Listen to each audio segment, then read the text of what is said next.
E aí, meu amigo e minha amiga concurseira, tudo bem? Pessoal, nesse blog vamos trabalhar questões relativas ao tema direitos políticos e partidos políticos, certo? Lembrando que é o tópico de direitos e garantias fundamentais, que se dividem em direitos individuais e coletivos, direitos sociais, direito de nacionalidade, direitos políticos e partidos políticos, certo? Então, vamos trabalhar uma bateria de questões relativas somente a direitos políticos e partidos políticos, certo? Turma, antes de começarmos, pedir aquele favorzinho para vocês, ó, curta, inscreva-se e compartilha. Dá essa força aqui para o nosso canal, para a gente continuar ofertando vídeo aulas gratuitas para que você possa ser aprovado no seu tão sonhado concurso público. Tudo bem? E também, pessoal, nos acompanhe nas nossas redes sociais, ok? Facebook, Instagram, Twitter, o nosso canal no YouTube, todos eles com o nome Yannis Gentil. Tudo bem, pessoal? Beleza. Então, sem mais delongas, vamos aqui à nossa aula, às nossas questões de direitos políticos e partidos políticos. Professor Yannis Gentil na área, seu professor de Direito Constitucional aqui do nosso canal, beleza? Então vamos lá, nossa primeira questão. Olha só. Joana pretendia concorrer ao cargo eletivo de deputada estadual. Ao reunir os documentos necessários, constatou que fora condenada em sentença transitada em julgado. A sanção de suspensão dos direitos políticos por 8 anos, pela prática de ato de improbidade administrativa. Na medida que o referido período de 8 anos ainda estava em curso, é correto afirmar que... Vamos lá, pessoal, olha só. Joana, ela tentou concorrer ao cargo de deputada estadual, só que ela estava com os seus direitos políticos suspensos, certo? Ela pode concorrer ou não pode concorrer nesse caso? E aí, o que vocês acham? Vamos ver aqui a letra A. Pode concorrer ao cargo eletivo pretendido, desde que eu faça em estado diverso e diferente daquele que foi proferida a sua condenação. Errado, pessoal. Ó, ela não pode concorrer e também não importa qual o estado que ela vai. Como é uma sentença judicial transitada em julgado, ela é em âmbito nacional. Então ela pode ir em qualquer estado que mesmo assim ela não vai poder concorrer, tá bom? Ó, a letra B falou que pode concorrer. Não pode concorrer. Vamos lá. Não pode concorrer ao cargo eletivo pretendido, já que os seus direitos políticos passivos, né, de receber votos, foram suspensos. Mas não há óbice no que vote não há óbice a que vote nas eleições.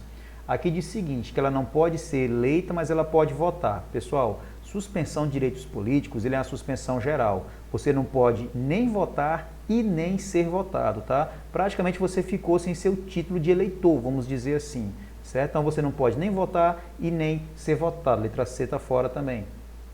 Letra D, não pode concorrer ao cargo eletivo pretendido ou mesmo votar na eleição. Tá bacana até aqui. Já que sua condição de cidadã foi suspensa em razão da referida condenação. Perfeita. Letra D certíssima, pessoal, sem acrescentar nada. Como ela perdeu os direitos políticos, ela foi suspensa, né? Então ela deixou de ser cidadã enquanto tiver essa suspensão, ok? Vamos lá. Pode concorrer ao cargo eletivo? Não pode concorrer, vou nem ler o restante, está errado, tá bom? Então, pessoal, correta, letra D de dado, ok? Então, turma, a suspensão de direitos políticos, ela impede tanto que você seja votado, ou seja, seus direitos políticos passivos, como também votar, seus direitos políticos ativos. Tudo bem? Tranquilo. Vamos para a nossa segunda questão. A cassação dos direitos políticos poderá ocorrer na hipótese de constatação terminativa do cometimento de ato de improbidade administrativa por um cidadão ou cidadã. E aí, pessoal, certo ou errado? Turma, cuidado. Muita gente erra essa questão por bobagem, tá? É proibido no Brasil a cassação dos direitos políticos. É proibido. O que é permitido é a perda ou suspensão dos direitos políticos. Cassação nunca. O que pode ocorrer é a cassação do mandato. Isso aí é permitido. Uma coisa é cassação de mandato eletivo, outra coisa é cassação dos direitos políticos, são totalmente diferentes. Cassação de mandato pode, cassação de direitos políticos não pode. Então essa questão aqui está errada, tudo bem? Porque não é permitido a cassação dos direitos políticos em nenhum tipo de hipótese, certo? Cuidado. Terceira questão. Deve obrigatoriamente votar a pessoa. Vamos lá, pessoal. Qual é a idade mínima para a pessoa votar? 16 anos. Qual é a idade máxima? Não tem idade máxima. Só que tem aqueles casos seguinte, tem aquelas pessoas que não são obrigadas a votar, que têm o voto facultativo, e aquelas pessoas que são obrigadas a votar. Na parte de idade, quem não é obrigado a votar são os maiores de 16 e os menores de 18, ou seja, quem tem 16, 17 anos não é obrigado a votar. E também os maiores de 70 anos, ou seja, quem tem 71 para frente também não é obrigado a votar, tudo bem? Então aqui falou o seguinte, quem deve obrigatoriamente votar a pessoa com 14 anos, nem tem idade para tirar o título. Com 16 não é obrigatório, é facultativo. Com 65 anos de idade, sim, porque a idade limite para ser obrigado a votar é 70. Com 75 anos de idade, não. O analfabeto ele não é obrigatório, é facultativo, tá bom? Então, correto, letra C, certo? Não esqueçam. Maiores de 16 até 18 anos, menores de 18, e os maiores de 70, facultativos. Entre 18 e 70 anos, aquele inteirinho entre eles, é obrigatório. E também os analfabetos não são obrigados a votar, ok? Então, terceira, letra C. Próxima questão. No âmbito do ordenamento jurídico e político nacional, a soberania popular concretiza a ideia de cidadania e é exercida indiretamente pelo sistema parlamentar, pelo sufrágio universal e pelo voto direto e secreto, que tem valor igual para todos e todas. E aí, pessoal, certo ou errado? Turma, toma muito cuidado com isso aqui, tá bom? Toma muito cuidado com isso. Muita gente erra essa questão por essa parte bem aqui, ó. Concretiza a ideia de cidadania e é exercida indiretamente pelo sistema parlamentar. Turma, o ato de você votar é direto, tá? O voto é direto, secreto e universal. Até aqui já essa parte. Só que quando você vota em alguém, essa pessoa que foi eleita, ela vai te representar indiretamente, tá bom? O voto é direto, mas o representante eleito, ele vai te representar indiretamente. Então, o que falou aqui a questão? No âmbito do ordenamento jurídico e político nacional, a soberania popular, tranquilo, concretiza da cidadania, beleza, e é exercida indiretamente pelo sistema parlamentar, ou seja, os políticos vão te representar indiretamente, até que tá bacana, pelo sufrágio universal, pelas regras da eleição, pelo voto direto e secreto, beleza até aqui também, que tem valor igual para todas e todos, então todo mundo tem o mesmo peso na hora de votar. A questão está corretíssima, pessoal, tá bom? Então, cuidado, muita gente erra por causa desse exercida indiretamente pelo sistema parlamentar. Se tirasse essa opção bem aqui, ó, pelo sistema parlamentar, já estaria errada a questão. Mas ele falou, exercida indiretamente pelo sistema parlamentar. Se tirasse essa opção, estaria errada a questão. Tá bom? Tranquilo? Beleza. Vamos à nossa quinta questão. A suspensão de direitos políticos dará no caso de, olha o que falou aqui, né? Quando é que vai ter a suspensão de direitos políticos? Aqui falou, improbidade praticada por qualquer agente público. Turma, isso a gente vai ver na aula de direito administrativo, mas fala o seguinte, os atos de improbidade administrativa importarão na suspensão dos direitos políticos, deu certo a questão, suspensão de direitos políticos, perda da função pública, indisponibilidade dos bens e ressarcimento ao erário, na forma e gradação prevista em lei sem prejuízo da ação penal cabível. Então, a improbidade administrativa, ela sim é uma hipótese de suspensão dos direitos políticos, tá bom? Uma das hipóteses, certo? Temos aqui, incapacidade civil, tá errado, devia ser capacidade civil absoluta. Cancelamento de naturalização, aqui no caso é perda. Condenação criminal, perda. Perda da função pública, grau de improbidade, não está naquele rol, tá bom? Então, no caso correto, letra A, certo? Ó, tranquilo, né? Beleza. Vamos lá para a nossa sexta questão. Atualmente, não mais se tem como indispensável a filiação partidária como condição de elegibilidade, admitindo-se a chamada candidatura avulsa. E aí, pessoal, certo ou errado? O que vocês acham?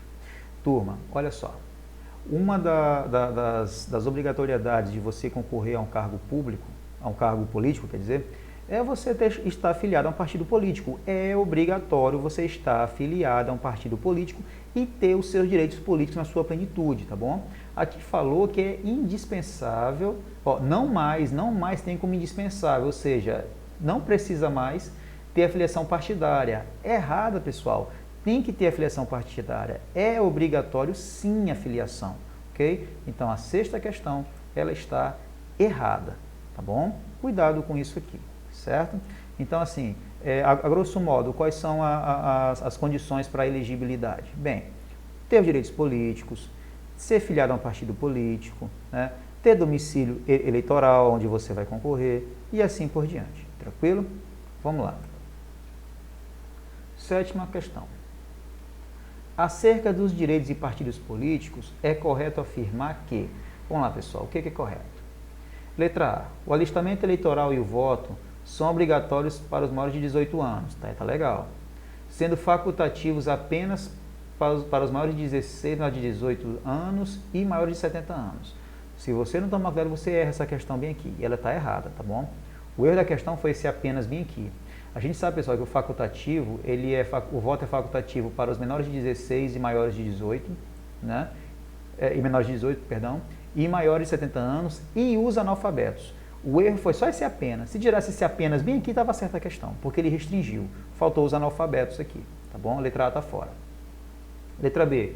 O presidente da República, os governadores de estado do DF e os prefeitos não devem renunciar aos seus respectivos mandatos até 6 meses antes do pleito para concorrerem a cargos diversos daqueles que exercem. Errado, pessoal. Eles devem sair 6 meses antes do pleito para concorrer a algum outro cargo político. E essa regra só funciona para o poder executivo, tá bom? Presidente, governador e prefeito.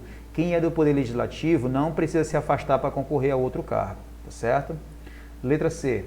O servidor público da administração pública direta, autárquica e fundacional, no exercício de mandato eletivo, terá direito da opção de permanecer filiado ao regime próprio de previdência social no ente federativo de origem, se for segurado. E aí, pessoal, o que vocês dizem? Ele, professor, não entendi muito bem a questão. Vamos lá, de novo. O servidor público da administração direta, autárquica e fundacional, no exercício de mandato eletivo, terá direito de opção de permanecer filiado ao regime próprio de previdência social no ente federativo de origem, se for segurado. É tipo assim, pessoal, você é um servidor concursado e você concorreu a um cargo político e ganhou. Se você for servidor de uma autarquia, de uma fundação pública ou da administração direta, você é amparado por regime próprio. Só que quando você se elege a um cargo político, você automaticamente passa para o regime geral. Tá? Você sai do regime próprio e vai para o regime geral. E dependendo de qual cargo você ganhou a eleição, você não pode acumular.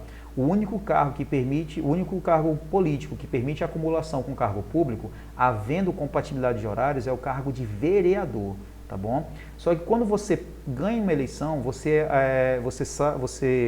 se afasta do seu cargo público, né, caso não haja compatibilidade, e você fica no cargo eletivo. E você vai optar por qual remuneração você vai receber. Se você vai receber a remuneração do seu cargo público ou do seu cargo político. E quando você faz parte de um cargo político, você obrigatoriamente está no regime geral de previdência social, tá bom? Isso a gente vai ver na aula de direito previdenciário. Então a letra C está errada, tá bom? Letra D. É assegurado aos partidos políticos autonomia para adotar critérios de escolha e o regime de suas coligações nas eleições majoritárias e proporcionais. Quase dava certo, pessoal. O erro foi proporcional, é só nas eleições majoritárias, tá bom? Proporcional, não, majoritária. Somente terão direito a recursos do fundo partidário e acesso gratuito ao rádio e à televisão na forma da lei os partidos políticos que alternativamente, tá legal, a famosa cláusula de barreira, obtiverem as eleições para a Câmara dos Deputados no mínimo 3% dos votos válidos, distribuídos em pelo menos 1/3 da federação, com um mínimo de 2% dos votos válidos em cada uma delas. Beleza, essa é uma da hipótese da cláusula de barreira. Falta outra. Ou tiverem elegido pelo menos 15 deputados federais distribuídos em pelo menos 1/3 da federação. Perfeita, pessoal. Isso aqui é o texto legal da cláusula de barreira, tá bom? Isso aqui foi decidido há pouco tempo pelo STF. Então, pessoal, é o seguinte, a cláusula de barreira prevê que um partido político, para ele receber fundo partidário e ter acesso gratuito ao rádio e televisão, ele tem que ter uma dessas hipóteses aqui para ele poder ter acesso a isso, tá? A primeira hipótese é 3% dos votos válidos na Câmara dos Deputados, sendo que esses votos têm que estar distribuídos em pelo menos 1/3 das unidades da federação e cada uma dessas unidades tem que ter pelo menos 2% do voto. Ou pelo menos 15 deputados federais distribuídos em pelo menos 1/3 das unidades da federação. Não é os dois acumulativos, ou é um ou o outro. Qualquer um desses dois, se o partido político conseguir qualquer uma dessas duas coisas, ele vai ter direito à propaganda gratuita e acesso ao fundo partidário em percentual compatível ao número de políticos que ele elegeu. Tudo bem? Então, correta a letra E. Tranquilo, pessoal? Isso aqui é o texto legal da cláusula de barreira, certo? Vamos lá para a nossa 8ª questão. Os requisitos constitucionais para atendimento à cláusula de barreira são alternativos, não cumulativos. E aí, certo? Acabamos de ver, né? O pessoal está certo. Lembra que eu falei para vocês da cláusula de barreira? Ou é uma ou é outra. Você lembra qual é ainda? Ó, 3% dos votos válidos para na Câmara dos Deputados, sendo que esses 3% tem que estar dividido em pelo menos 1/3 das unidades da federação e em cada unidade tem que ter pelo menos 2% dos votos válidos. Ou 15 deputados federais divididos em 1/3 das unidades da federação, ou uma ou outra coisa. Então, os requisitos constitucionais para a cláusula de barreira não são cumulativas, são alternativas, ou uma ou a outra. Então, a questão está corretíssima. Tudo bem, pessoal? Tranquilo. Vamos para a nossa 9ª questão. A respeito dos partidos políticos, a Constituição Federal assegura que é livre sua criação, certo? Fusão, certo? Incorporação, certo? E extinção, beleza. Resguardar a soberania nacional, o pluripartidarismo, os direitos fundamentais da pessoa humana, legal, e observado o caráter regional. Quase, é caráter nacional e não regional. Está errado, letra A. B.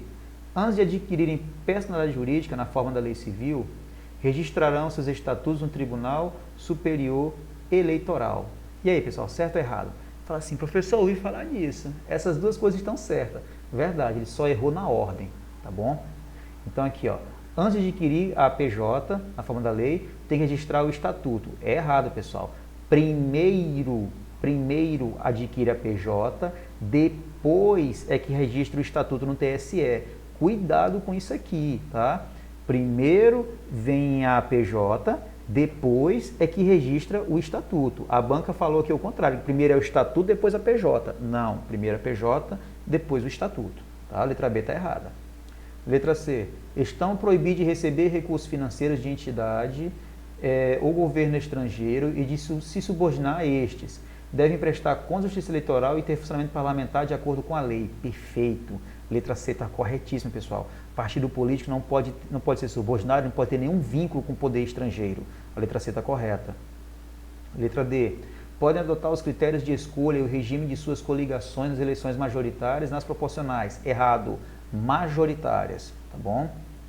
Terão direito a recurso do fundo partidário e acesso gratuito à rádio e televisão na forma da lei os que tiverem elegido pelo menos 3 deputados federais, 15 deputados federais, cláusula de barreira, tá? Uma das hipóteses é 15 deputados federais elegirem pelo menos 1/3 das unidades da federação. Aqui botou 3 deputados em 2/3, tá errado, tá? Então, pessoal, a resposta correta, letra C de casa, certo?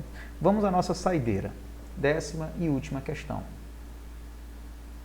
O candidato eleito por partido político que não tenha preenchido os requisitos impostos pela chamada cláusula de barreira não perderá o mandato, podendo filiar-se a outro partido que haja atendido aquelas condições. E aí, pessoal, certo ou errado? Olha só que interessante. Vamos supor que você ganhou a eleição e o seu partido não conseguiu nenhuma daquelas hipóteses para ter acesso à rádio e televisão ou ao fundo partidário. Tá? Ele foi barrado pela cláusula de barreira. Você ganhou a eleição, você não teve culpa nisso. Você pode se filiar a um outro partido que conseguiu uma dessas hipóteses? Pode sim, e você não vai perder o mandato nesse caso, tá bom? Isso seguindo as regras legais, certo? Então, a 10ª falou que ele pode se filiar a outro partido que haja atendido aquelas condições. Perfeito, pessoal, a 10ª questão está correta, certo? Beleza. Então, pessoal, essa foi a nossa bateria de questões relativas a direitos políticos e partidos políticos. Espero que você tenha entendido, espero que você tenha gostado e principalmente espero que você tenha acertado tudo, tá bom? Então, pessoal, antes de finalizarmos, queria pedir mais um favorzinho para vocês, tá bom? Aquele velho favor. Curta, inscreva-se e compartilha, dá essa força aqui para o nosso canal para a gente continuar ofertando videoaulas gratuitas para que você possa ser aprovado no seu tão sonhado concurso público, tá bom? E nos acompanhe também nas nossas redes sociais, certo? Então, pessoal, o que eu recomendo para vocês? Façam bastante questão sobre esse tema, revise o conteúdo quantas vezes forem necessários e não desistam, não parem de estudar, que a aprovação vai chegar. É só uma questão de tempo. Tenha paciência, tenha fé, tenha determinação, que a sua hora vai chegar e em breve estaremos juntos trabalhando para o governo em algum cargo público. Tudo bem? Então, pessoal, antes de encerrarmos, fiquem com Deus, um forte abraço e até a nossa próxima aula, turma. Valeu, tchau!